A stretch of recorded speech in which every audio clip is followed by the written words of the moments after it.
Hola señores, señoritas, damas y caballeros, bienvenidos a otro video. Hey, we're talking about la segunda obra que tenemos, que vamos a leer en esta clase. Se llama Romance del Rey Moro que perdió al Lama.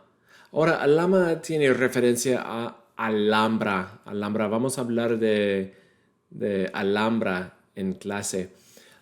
Algunas cosas para considerar cuando hacemos esta obra, cuando estudiamos esta obra, es que fue escrito por uno de los autores más famosos de esta clase. Se llama Anónimo. It means anonymous. We've got a few of those. Um, este poema es lo que llamamos un romance. Romance. Ahora tenemos una lección en que vamos a hablar más del romance, pero en unas pocas palabras, romance no es como romántico. Hola, ¿qué tal? No, no es eso el romance. Romance es un tipo de poema. Por lo general tiene versos en octosílabos, o sea, tiene 8 sílabas en cada verso. Um, lo usaron bien los juglares para cantar las noticias. Era algo fácil de recordar.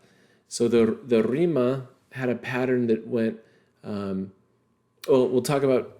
Well, no. Let's change how we approach that. Entre el siglo V, el siglo XV, esta ventana, estos 10 siglos más o menos, 10 centuries, es lo que llamamos la Edad Media. La Edad Media. También decimos la época medieval o el medioevo. So, Middle Ages, medieval times, whatever, from the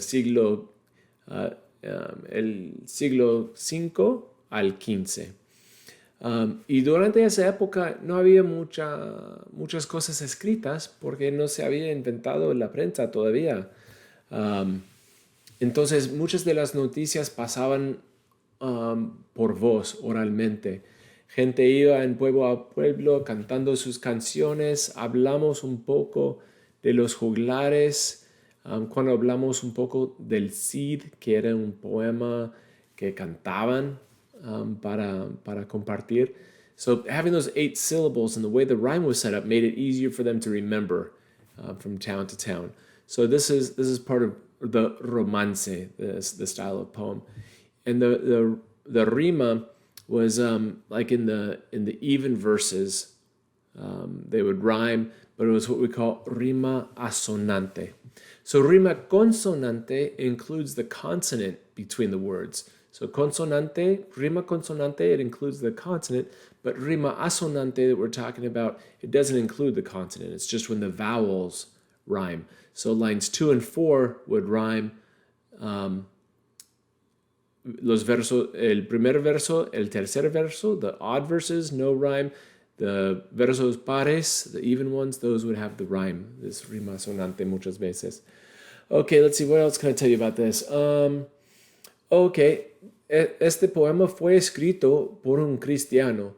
Recuerden que tuvimos este conflicto, bueno, a veces no era conflicto, pero históricamente lo vamos a llamar un conflicto entre, entre los musulmanes y los cristianos.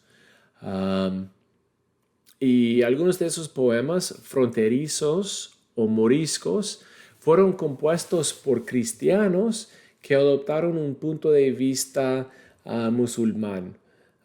Trying to think of some example of how we might have that, but somebody that tries to represent themselves as if they were from another side, from the other side, if you pick up on that whole conflicting side thing. And in these fronterizos o moriscos narran escaramuzas. That's a good word, escaramuzas. These skirmishes, these little battles entre los moros y los cristianos, entre los musulmanes y los cristianos. So it's sort of a trendy type of poetry to be going on at the time. These romances. Let's see, ¿qué más? Porque recitaban los romances, como les dije, era más fácil de recordar. La gente los recordaba. So this one, the one that we're going to read, this Romance del Rey Moro que perdió Alhama, it tells the story of the Alhama, the last stronghold of an empire as the Christian kingdoms of the north continued to come down and kind of push out these caliphates or these other kingdoms in the south. And the Alhama was the last big one.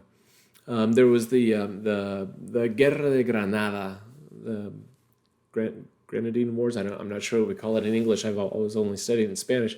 We have the Guerra de Granada that was about 10 años, 1482 a 1491 más o menos. Bueno, no más o menos, pero sí en verdad. Pero no entregaron las llaves a las ciudades a 1492, pero eso ya es otra cosa. So 10 años de guerra.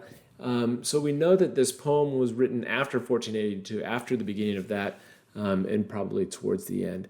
It will make reference to some families. There's actually internal conflicto interior. Perdón, empiezo a hablar inglés a veces. Había conflicto interior dentro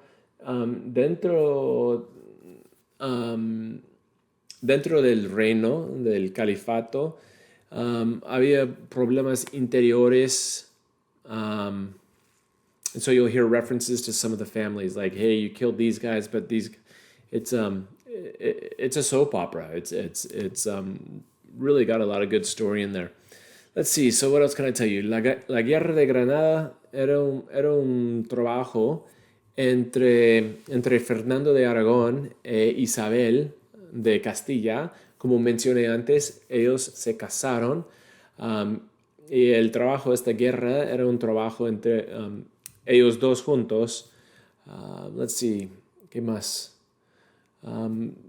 Los musulmanes se encontraron entre el Mediterráneo y las tropas, los soldados de los cristianos. Era un difícil lugar, un lugar muy difícil para encontrarse. España también tenía divisiones entre sí. Not everybody was with Fernando Isabel. They had their own divisions too. People that thought that Fernando and Isabel were trying to usurp the power of other kingdoms or trying to unify kingdoms that didn't want to be unified, people wanting to be on the winning team and whatnot. But so anyway, that's the historical background. Ese es el fondo histórico de esta obra, de este romance. Espero que les guste. Vamos a analizarlo un poco más en clase, pero quería explicar qué está pasando aquí en el poema. Es como un lamento, es como una voz triste expresando su tristeza por la pérdida de la lama.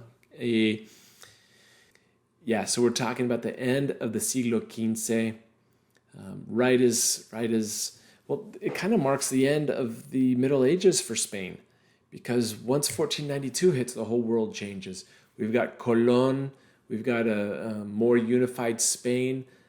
Everything changes about this time. So this kind of marks the end of the Edad Media, the Época Medieval, the Medioevo, whichever one you want to call it, depending on how you use those terms.